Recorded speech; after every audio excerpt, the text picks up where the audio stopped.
Après, il s'est réveillé. Après être réveillé, on lui demande, mais qu'est-ce qui s'est passé? Il leur dit, c'est Shaitan, le spécialiste là, de l'égarement, qui est venu comme quoi me certifier que tout va bien. Alors que, regardez les savants, il s'est dit, pas encore. Parce qu'il connaît, Shaitan, chacun de nous, son point faible. La porte par laquelle il peut nous dévier. Peut-être, Allahu Alam, seul Dieu sait, peut-être il est venu jouer sur sa position religieuse, son savoir, donc son orgueil et tout ça. Et l'imam disait, pas encore, pas encore. Ça veut dire, ce n'est pas encore gagné tant que je n'ai pas accédé au paradis, être dans le paradis. Là, c'est fini. Parce que le repos sur cette terre n'existe pas. Le repos total. La perfection. Cette terre, on est sur la terre pour être testé, éprouvé. C'est un examen. Ici, on sème et là-bas, on récolte. Ça n'empêche, c'est qu'on vit une bonne vie parce que tout Al-Qur'an, il est descendu pour nous. Allah, il n'a pas besoin de nous. C'est nous qui avons besoin d'Allah, de cette lumière, pour être guidés.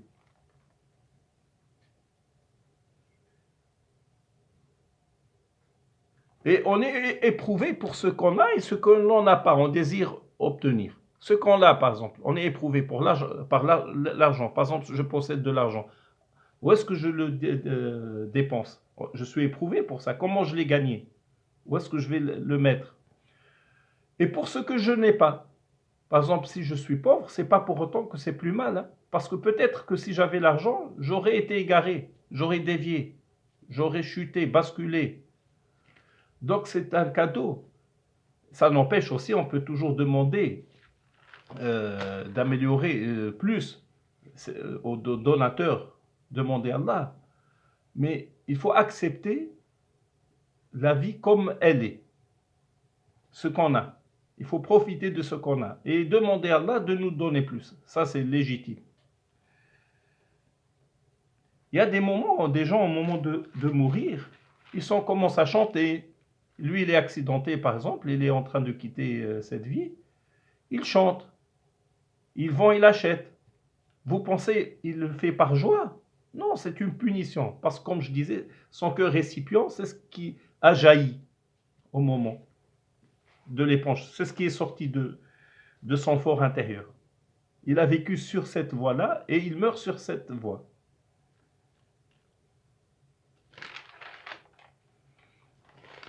Rahma, la clémence qui est globale, clémence de la foi, pardon. C'est une protection pour nous, comme je disais, dans l'au-delà. C'est pour ça il demande le verset suivant.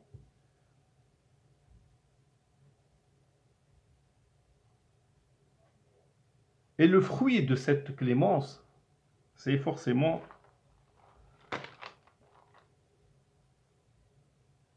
l'affermissement de son cœur, entre autres, et le bonheur éternel. La multiplication des invocations, la répétition vient de l'importance de cette demande et de ses conséquences, confirmée par la particularité et l'exclusivité de ce doigt. Le don absolu, total, propre au Seigneur, et ceci par le bon comportement avec leur Seigneur, par la foi, par les qualités divines. D'ailleurs, les dons humains sont insignifiants par rapport aux dons du Seigneur. Quelqu'un, quand il te donne quelque chose, il y a toujours quelque chose derrière. Mais le don d'Allah, les cadeaux d'Allah, quand on dit le donateur gracieux, c'est Allah, il donne sans contrepartie pour le croyant, pour le mécréant, et de façon continue, de façon innombrable et sans cause. Par exemple, pour gagner de l'argent, il faut aller travailler. À la fin du mois, on touche sa fiche de paie. Mais le don, dans le Coran et dans la vie, parfois on reçoit des choses, nous-mêmes, sans avoir fourni des efforts, je veux dire. Par exemple, où c'est dans des situations invraisemblables. On ne pense pas qu'elle arrive, mais Allah nous accorde ses faveurs et ses bienfaits. C'est pour ça les prophètes, Zacharie alayhi salam, il était vieux, sa femme était ménopausée, et pourtant Allah lui a accordé une descendance. D'ailleurs, les enfants, c'est un don d'Allah, le cadeau. Nous, on n'a pas choisi leur sexe. Nous, on demande à Allah qu'ils soient en bonne santé. Donc, il faut ce don-là, il n'y a pas de cause, à part se marier, oui. Mais c'est vraiment une femme saliha, une femme vertueuse, une épouse vertueuse. C'est un don parce qu'elle va nous aider. On a déjà parlé de ça.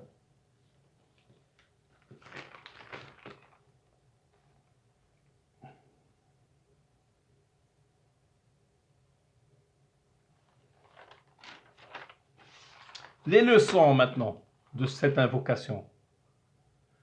L'invocation comme Seigneur, ne laisse pas dévier nos cœurs, après tu nous es guidés et accorde-nous ta miséricorde, c'est toi certes le donateur gracieux. La science d'Allah est la science la plus honorée. Ça veut dire que les gens enracinés dans la religion, ils demandent à Allah de ne pas être égarés, donc de garder, de conserver cette foi, cette science qui va les mener au paradis. Donc, ici, c'est une indication que la science d'Allah est la science la plus honorée. Et aussi que dans la compréhension des textes, le texte précis et complet, ça s'adresse à monsieur tout le monde, à madame tout le monde a accès. Mais les textes ambigus, équivoques, ils sont exclusivement, si on veut, compris par les gens enracinés, dotés d'intelligence, qui peuvent percer les plusieurs sens et interprétations du texte.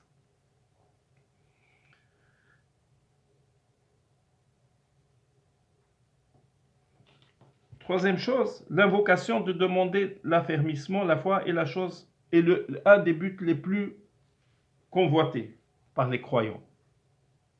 L'affermissement du cœur, la persistance. Un des buts les plus convoités. Vu son importance et l'enjeu. Le croyant doit se rappeler tout le temps les bienfaits reçus, les bienfaits d'Allah sur lui. En premier lieu, la religion, l'islam. Avoir déjà reçu ce cadeau.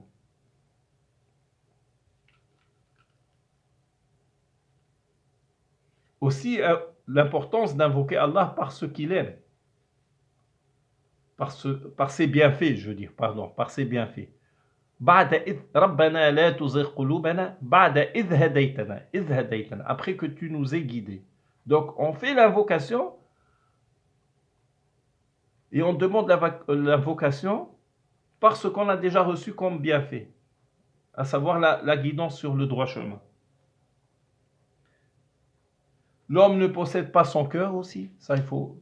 Ya muqallib al-qulub, thabbat qalbi ala dinik. Le prophète sallallahu alayhi wa sallam était parmi ses plus grande invocation, c'était cette invocation qu'il répétait le plus. Ainsi, après cette purification, ça veut dire sortir des obscurités vers la lumière, vers l'unicité, vers la foi. Après cette purification, l'évacuation des tentations et des passions, et des maladies du cœur, on va dire, en général. Le cœur, on demande à Allah que notre cœur soit adouci et ferme.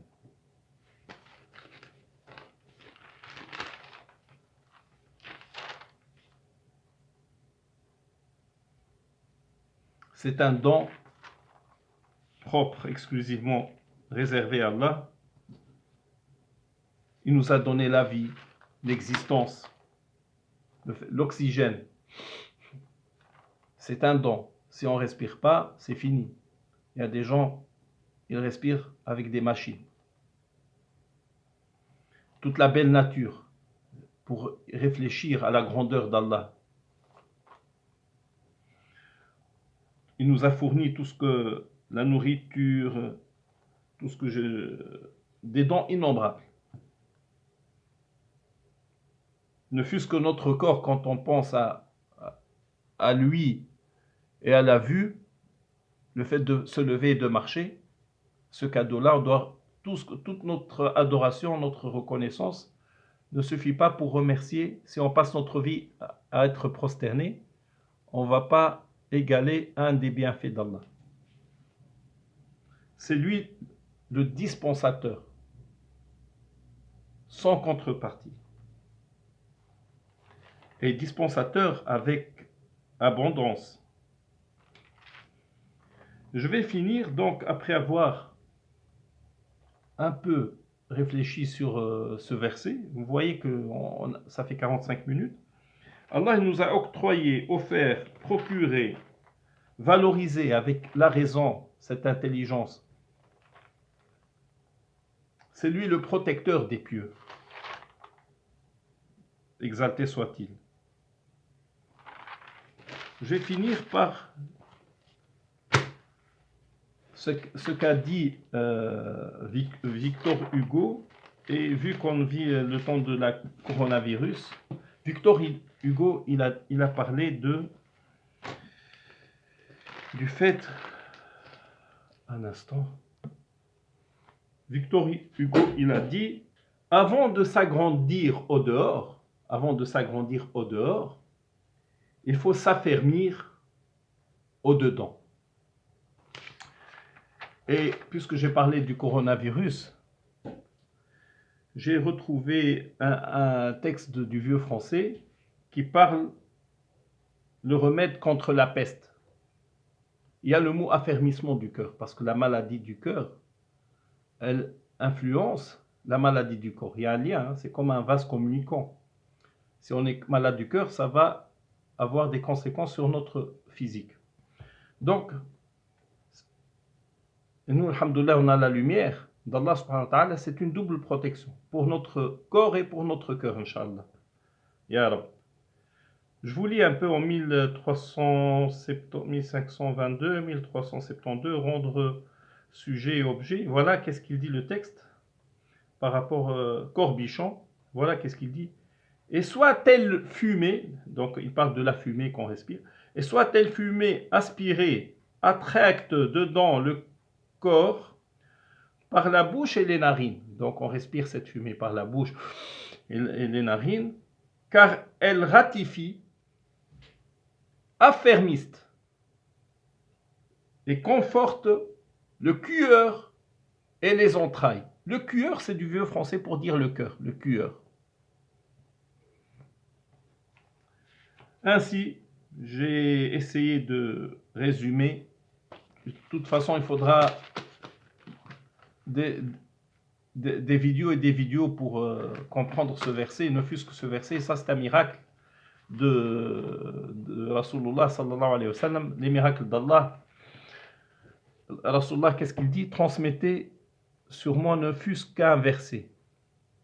Donc vous voyez, ça fait 47 minutes que je parle d'un verset et ça englobe toutes les notions. On a parlé du présent, du passé et de ce qui nous attend après la mort.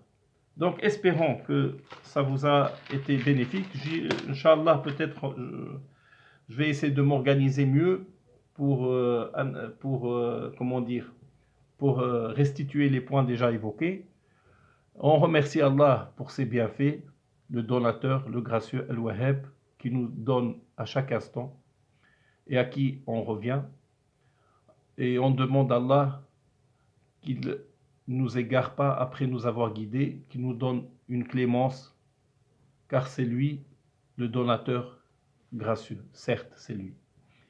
Et on fait nos salutations, nos bénédictions et la paix sur le meilleur, le dernier de ses prophètes, Muhammad sallallahu alayhi wa sallam. سبحانك اللهم وبحمدك نشهد أن لا إله إلا أنت نستغفرك ونتوب إليك سبحان ربك رب العزة عما يصفون وسلام على المرسلين والحمد لله رب العالمين آمين